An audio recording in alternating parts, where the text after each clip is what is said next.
Hello my dear friends, once again welcome to my YouTube channel smart GK trick. तो दोस्तों, आज भी हमारा जो है कि एक विषय वस्तु है जो बहुत ही इंपॉर्टेंट है। अगर मैं बात करूं तो आज का हमारा विषय वस्तु का नाम है बहुउद्देशीय नदी घाटी परियोजना। और इस बहुउद्देशीय नदी घाटी परियोजना परीक्षा के पॉइंट ऑफ व्यू से आजकल बहुत ही ज्यादा अपना रोल अदा कर रही है पेपर में, तो ये बहुत ही इंपॉर्टेंट हो जाती है। इसके बारे में आज हम चर्चा करेंगे कि आखिर बहुउद्देशीय परियोजनाएं आखिर होती क्या है। भारत में सबसे पहले जो है कि बहुउद्देशीय परियोजना कैसे डेवलप की गई। तो अगर मैं बात करूं बहुउद्देशीय परियोजनाएं क्या होती हैं, तो सबसे पहले इसको समझिए आप लोग। इसके लिए मैं एक एग्जांपल आप लोगों को देता हूं। यूएसए में एक टेनेसी नदी है। क्या है? टेनेसी नदी है, और उसी टेनेसी नदी पर जो है आपका टेनेसी जो है कि बहुउद्देशीय परियोजना बनाया गया था। उसी के तर्ज पे भारत में भी जो है 1948 ईस्वी की अगर मैं बात करूं तो सबसे पहला जो है कि आपकी बहुउद्देशीय परियोजना बनाई गई, जिसका नाम आता है दामोदर नदी घाटी परियोजना। और ये दामोदर नदी घाटी परियोजना से बहुत सारी चीजें विकसित की गई। क्या की गई? बहुत सारी चीजें विकसित की गई। विकसित इसलिए की गई जिससे जो है कि इनको काफी मात्रा में जो है इनसे हम लोग अपना उपयोग कर सके। जैसे अगर मान लीजिए बहुउद्देशीय परियोजना बनाई जा रही है, तो बहुउद्देशीय परियोजना का क्या मतलब होता है उसको समझिए। तो बहुउद्देशीय परियोजना, तो देखिए सबसे पहले अगर बहुउद्देशीय परियोजना किसी नदी घाटी की अगर मैं बात करूं, किसी भी नदी का जल आप लोग रोक लेते हैं। सपोज मान लीजिए ये नदी यहां से प्रवाहित हो रही है, और इस नदी को क्या किया हमने, डैम बनाया, और डैम बना के यहाँ पे रोक लिया। जैसे ही हम डैम बना के इसको रोक लेते हैं, तो इसके पीछे वाले भाग में क्या होता है कि यहाँ पे जल का जमाव हो जाता है। और जल के जमाव हो जाने से कारण क्या होता है कि यहाँ पे जो है कि झील का निर्माण हो जाता है। क्या हो जाता है? झील, यानी कि ये झील बन जाती है।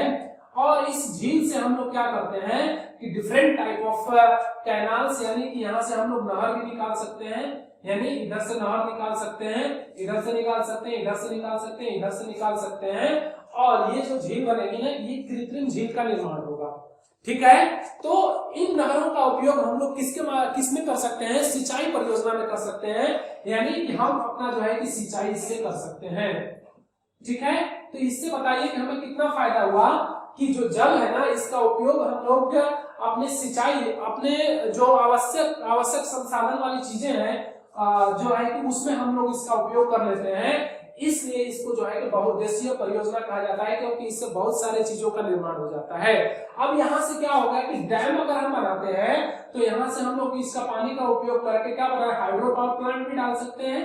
क्या डाल सकते हैं? Hydro power plant. अगर हाइड्रो पावर प्लांट डाल सकते हैं तो इससे हम लोगों को क्या प्राप्त होगी? बिजली प्राप्त होगी, जो हमारे उपभोग की वस्तु है। ठीक है? तो इससे जो हमारी हाइड्रो पावर प्लांट से बिजली प्राप्त होगी, हम इसका कंज्यूम कर लेते हैं। तो देखिए कितनी चीजें होगी, आपकी नहर का निर्माण हुआ, नहर के निर्माण से जो है कि हमारे सिंचाई के संसाधन में विकास हुआ। ठीक है? सिंचाई हमारी अच्छी हुई। उसी तरीके से अगर मैं बात करूं तो हाइड्रो पावर प्लांट से बिजली, बहुत सारे इंडस्ट्रीज इसको चलाए जा सकते हैं इसके माध्यम से। ठीक है? हम लोग भी अंधेरे में नहीं रहेंगे इसके माध्यम से। तो बहुत सारी चीजें जो है कि इसमें संलग्न होती है, इसलिए इसको क्या कहा जाता है? बहुउद्देशीय परियोजना कहा जाता है। और भारत में अगर मैं बात करूं तो सबसे पहले बहुउद्देशीय परियोजना 1948 ईस्वी की अगर मैं बात करूं तो दामोदर घाटी परियोजना, दामोदर घाटी परियोजना का विकास हुआ। और ये दामोदर घाटी परियोजना का विकास किसपे हुआ? टेनेसी अगर मैं बात करूं, टेनेसी नदी की अगर मैं बात करूं, उस पे जो विकसित है टेनेसी, ये आप लोग याद कर लेंगे कहां पे है, यूएसए में है। तो इसी नदी पर जो है कि बहुउद्देशीय परियोजना बनाई गई है, जिसका नाम है टेनेसी बहुउद्देशीय परियोजना। बहुउद्देशीय परियोजना। ठीक है? तो आप लोग समझ चुके होंगे। इसी के तर्ज पे जो है भारत में दामोदर घाटी परियोजना बनाई गई, जो एक बहुउद्देशीय परियोजना है। भारत की सबसे पहली बहुउद्देशीय परियोजना है, जो 1948 में विकसित हुई। इसका डेट आता है, सीधे सीधे आप लोगों को वो देख लेंगे हैं। ठीक है? तो सबसे पहले अगर मैं बात करूं कि जो ड्रेनेज सिस्टम है, सिंधु घाटी ड्रेनेज सिस्टम की अगर मैं बात करूं, तो उससे जुड़ी बहुत सारी नदियां हैं। और उन पांचों नदियों की अगर सिंधु नदी की अगर मैं बात करूं तो सिंधु नदी के जो 5 सहायक रिवर है उसकी अगर मैं बात करूं तो उसमें सबसे पहला जो नदी आती है झेलम की अगर मैं बात करूं तो झेलम पे जो है कि कुछ डैम बनाए गए हैं। इसकी अगर मैं बात करूं जिसका उपयोग हम लोग करते हैं तो झेलम पर कुछ डैम की अगर मैं बात करूं तो इसकी एक सहायक नदी है। क्या है? सहायक नदी है किशन गंगा नदी। क्या है? किशन गंगा नदी। और इस किशन गंगा की अगर मैं बात करूं तो किशन गंगा नदी पे ही जो है आपका एक 3 डैम बनाए गए हैं झेलम पे ही। झेलम पे ही 3 डैम बनाए गए हैं जिसमें पहला है आपका दुल्हस्ती बहुत ही इंपॉर्टेंट है, बार बार पेपर में पूछता है दुल्हस्ती परियोजना। ठीक है, ये किससे बनाया गया है? आपका झेलम में ही। एक दूसरा अगर मैं बात करूं तो तुलमुल परियोजना, और ये तुलमुल परियोजना की अगर मैं बात करूं तो ये भी बहुत ही इंपॉर्टेंट है, ये आपका जम्मू कश्मीर वाले क्षेत्र में है। उसके बाद से एक और है उरी परियोजना। ये तीनों परियोजना जो है कि आपका झेलम नदी में बनाई गई है जो बहुत ही इंपॉर्टेंट है। ठीक है, तो इसको आप लोग याद कर लेंगे। उसके बाद से अगला अगर मैं बात करूं कि कौन सा आता है तो अगला में आता है आपका चिनाव की अगर मैं बात करूं तो चिनाव नदी पे बनाया गया है डैम। उसको समझिए कि कौन सा डैम बनाया गया है। तो 2 डैम इस पे बनाए गए हैं। पहला है आपका बगलिहार। क्या है? बगलिहार परियोजना। दूसरा है सलाल परियोजना। क्या है? सलाल परियोजना। ये दोनों ही इंपॉर्टेंट है आपके लिए। अब मैं बात करूं कि जो दामोदर नदी घाटी है ना, दामोदर नदी की अगर मैं बात करूं तो दामोदर की अगर 2 नदियां हैं, इसकी 2 सहायक नदियां हैं जिसमें पहला आता है आपका बराकर नदी, दूसरा आता है आपका कोनार नदी। तो पहला अगर मैं बात करूं बराकर नदी का और दूसरा आपका कोनार नदी का। तो बराकर नदी की अगर मैं बात करूं तो इस पे डैम बनाया गया है आपका तिलैया डैम जो बहुत ही इंपॉर्टेंट है, तिलैया डैम। और ये तिलैया डैम जो है कि बार बार पेपर में, आज के पेपर में पूछा जा रहा है, तो आप लोगों को पता होनी चाहिए। बराकर नदी की अगर मैं बात करूं और इसी पे अगर एक बात और है, कौन सा? मैथुन बांध। क्या है? मैथुन बांध है। और एक और है आपका, अगर उसकी अगर मैं बात करूं तो बेल पहाड़ी। क्या है? बेल पहाड़ी बांध है इसपे। और कोनार नदी पे कोनार ही बांध है यानी कि डैम जिसको बोलते हैं, डैम है। और इसी कोनार नदी पे अगर मैं बात करूं तो बोकारो की अगर मैं बात करूं तो बोकारो जो आपका स्टील प्लांट है ना, तो इस बोकारो स्टील प्लांट को सर्वाधिक जल जो है कि आपका कोनार नदी से ही मिलता है। तो ये भी आपको इंपॉर्टेंट हो जाता है परीक्षा के पॉइंट ऑफ व्यू से। ये 3 डैम आपको जो है कि तिलैया डैम, मैथुन डैम और बेल पहाड़ी डैम आपको बराकर नदी पे बना हुआ है जो बहुत ही इंपॉर्टेंट है। इसमें 2 नदी है, तिलैया और मैथुन, बहुत ही इंपॉर्टेंट है। अब उसके बाद से रावी नदी का एक सहायक नदी है जिसको नाम है थीम। और इसकी सहायक नदी नहीं है, रावी नदी पे जो है कि आपका थीम परियोजना ही है। क्या है? परियोजना है। और ये परियोजना बहुत ही इंपॉर्टेंट है जो रावी नदी पे विकसित है। उसके बाद से ब्यास नदी की अगर मैं बात करूं तो इस पे पूर्व बांध है। क्या है? पूर्व बांध परियोजना, ये भी बहुत ही इंपॉर्टेंट हो जाती है। फिर सतलज की अगर मैं बात करूं तो सतलज पे एक डैम बनी हुई है, भाखड़ा नागल परियोजना। आप लोग जानते हैं भाखड़ा नागल परियोजना।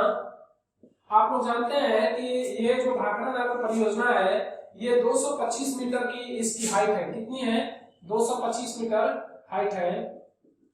और 225 मीटर हाइट ये भूतपूर्व में जो है कि सबसे ऊंची जो है कि डैम हुआ करती थी, लेकिन अब जो है कि ये नहीं रहा। इसके जगह पे जो है कि आप लोगों का नाम सुने होगा टिहरी गढ़वाल परियोजना। वो जो है कि आपका 261 मीटर ऊंचा है और वो जो है कि प्रेजेंट टाइम में सबसे ऊंचा जो है कि आपका बांध हो गया है। तो कौन सा हो गया आपका? ये भाखड़ा नागल डैम जो है आपका गुरुत्वीय बांध है। क्या है? गुरुत्वीय बांध है। ये भी आप लोगों को पता होनी चाहिए। और इसकी अगर मैं बात करूं, ये देखिए इसमें 2 चीजें हैं, भाखड़ा और नागल, ये दोनों अलग अलग हैं, इसको आप लोगों को समझना है। ठीक है, अभी मैं बताऊंगा कि ये कैसे नाम पड़ा इसका।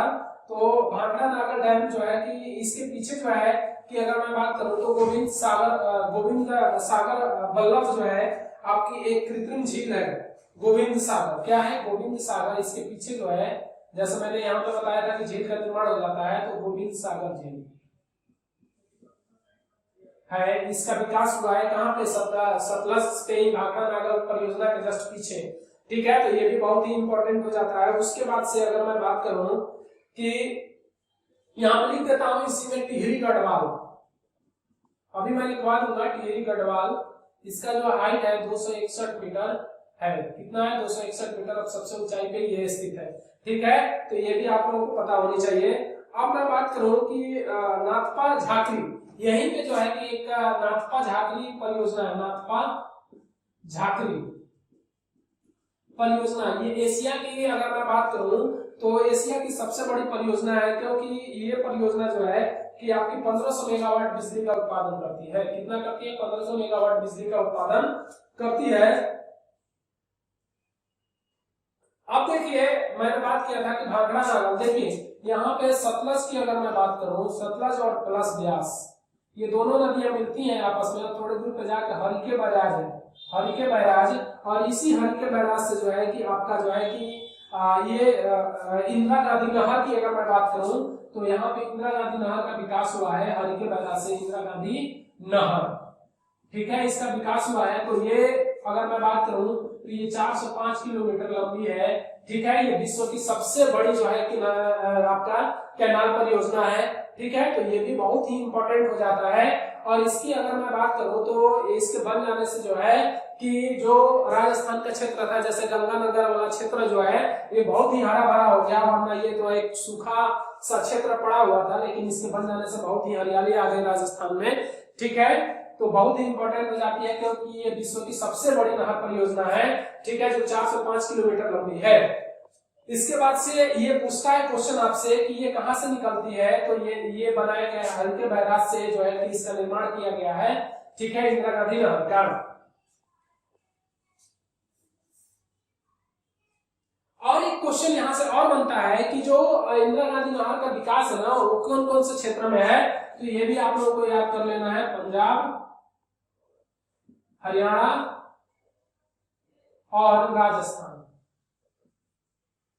ठीक है, तो ये बहुत ही इंपॉर्टेंट हो जाता है। ठीक, अब आगे मैं बात करूं आपके लिए टिहरी गढ़वाल की अगर मैं बात करूं तो भागीरथी और अलकनंदा के जो है कि जहाँ पे मेल हुआ है देवप्रयाग की अगर मैं बात करूं तो देवप्रयाग में वहां से उसका नाम गंगा हो गया है। और इसी नदी पे जो है कि आपकी टिहरी बांध गढ़वाल बनाया गया है, जो एक अगर मैं बात करूं तो 261 मीटर है, जो सबसे ऊंचा जो है कि बांध है इसका प्रेजेंट टाइम में। ठीक है, और इसको बोला जाता है कि ये जो है भूकंपीय क्षेत्र में स्थित है और इसके टूट जाने से बहुत तबाही होगी, लेकिन उस सारी चीजों को जो है कि मॉनिटर करके बनाया गया है इसको, तो इससे घबराना नहीं है। ठीक है, तो अगला जो है लूनी नदी। लूनी नदी जो है कि आपका एक अंतः स्थलीय नदी है। क्या है? अंतः स्थलीय नदी है जो लुप्त हो जाती है मरुस्थल में। कहाँ पे लुप्त हो जाती है? कच्छ के रण में जो है कि ये लुप्त हो जाती है। उसके बाद पता ही नहीं लगती है कि ये कहाँ जाके अपना जल गिराती है। ठीक है, नहीं पता लगता है, यानी कि इसलिए इसको अंतः स्थलीय नदी भी बोला जाता है, लूनी नदी को।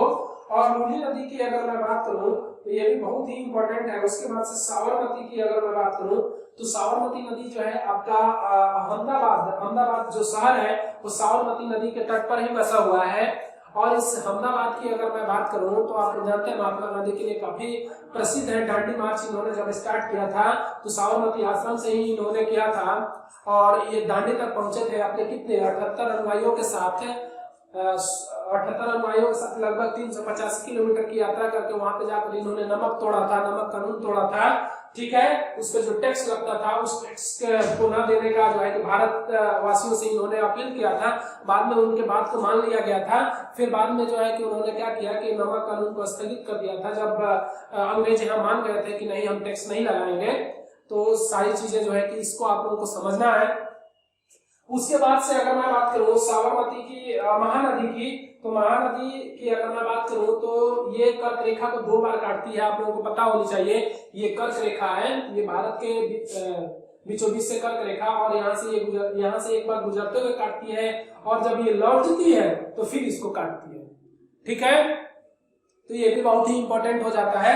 उसके बाद से अगर मैं बात करूं माही नदी 2 बार काटती है कर्क रेखा को। नर्मदा नदी, अब नर्मदा नदी की अगर मैं बात करूं तो नर्मदा नदी देखिए बहुत ही इंपॉर्टेंट हो जाता है, क्योंकि नर्मदा नदी पर इंदिरा सागर परियोजना है, आप लोगों को ये पता होनी चाहिए, बहुत ही इंपॉर्टेंट है। इस पे 2 जलाशय का निर्माण भी हुआ है, उसको भी आप लोगों को देख लेना है कि कौन कौन से जलाशय है।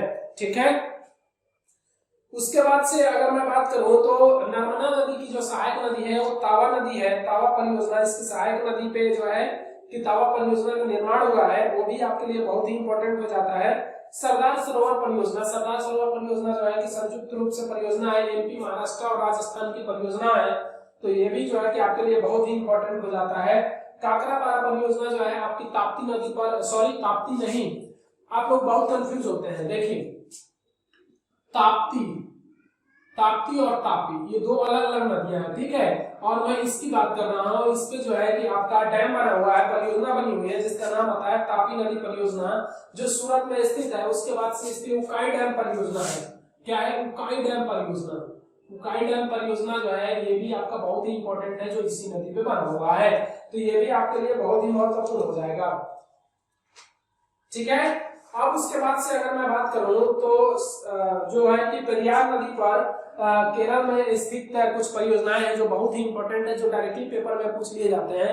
उसकी अगर मैं बात करूं तो उसमें आपका जो है कि पेरियार जलाशय है, पेरियार परियोजना है। उसके बाद से इडोक्की परियोजना है, जो आपकी इडोक्की परियोजना जो है इडोक्की नदी पे ही है, बनाई गई है, जो केरल में स्थित है। ठीक है, पेरियार नदी पे ही बनाई गई है। उसके बाद से अगर मैं बात करूं तो एक और परियोजना है जिसका नाम आता है पेरिम्बिकुलम परियोजना, ये भी आपका केरल में ही स्थित है।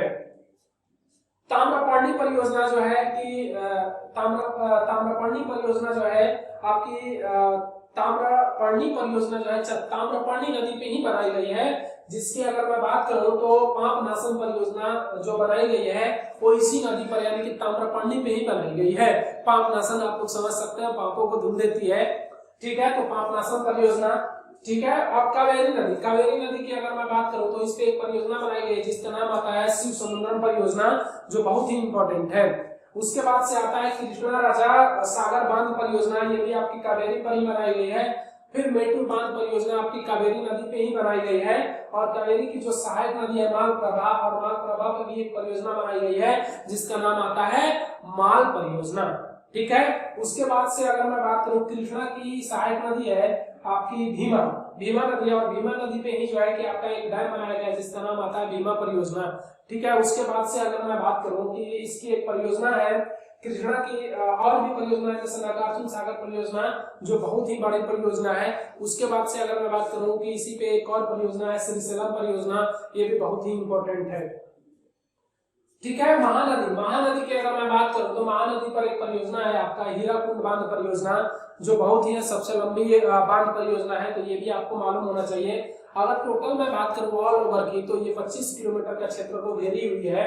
ठीक है, उसके बाद से अगर मैं बात करूं सोन नदी पर एक परियोजना बनाई गई है जिसका नाम आता है बाण नदी परियोजना। बाण नदी घाटी परियोजना की अगर मैं बात करूं तो ये सोन नदी पर बनाई गई है। रिहंद बांध परियोजना जो है आपकी गोविंद वल्लभ पंत सागर यानी वो इसी पर ओगरा जल विद्युत परियोजना जो उत्तर प्रदेश में स्थित है प्रेजेंट टाइम में, वो आपका जो है कि इसी नदी पे है।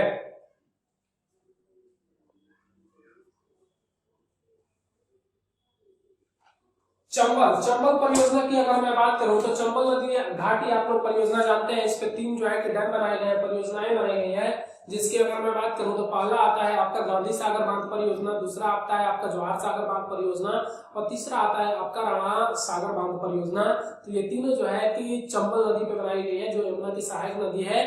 ठीक है, तो ये भी आप लोग को पता होनी चाहिए। ठीक है, मृदा अपरदन का सर्वाधिक काम करती है ये चंबल नदी। ठीक है, तो ये भी मालूम होना चाहिए। और ये तीनों परियोजनाएं जो है कि आपकी राजस्थान और महाराष्ट्र के क्षेत्र में, जैसे अगर मैं बात करूं गांधी सागर परियोजना जो है महाराष्ट्र वाले क्षेत्र में विकसित है, जबकि राणा सागर और आपकी एक जवाहर सागर दोनों परियोजनाएं जो है आपकी राजस्थान में स्थित है। तो ये भी आप लोगों को क्लियर होना चाहिए। तो आज के लिए मेरे प्यारे दोस्तों इतना ही। आशा करता हूँ कि ये सारी चीजें आप लोगों को समझ में आई होंगी।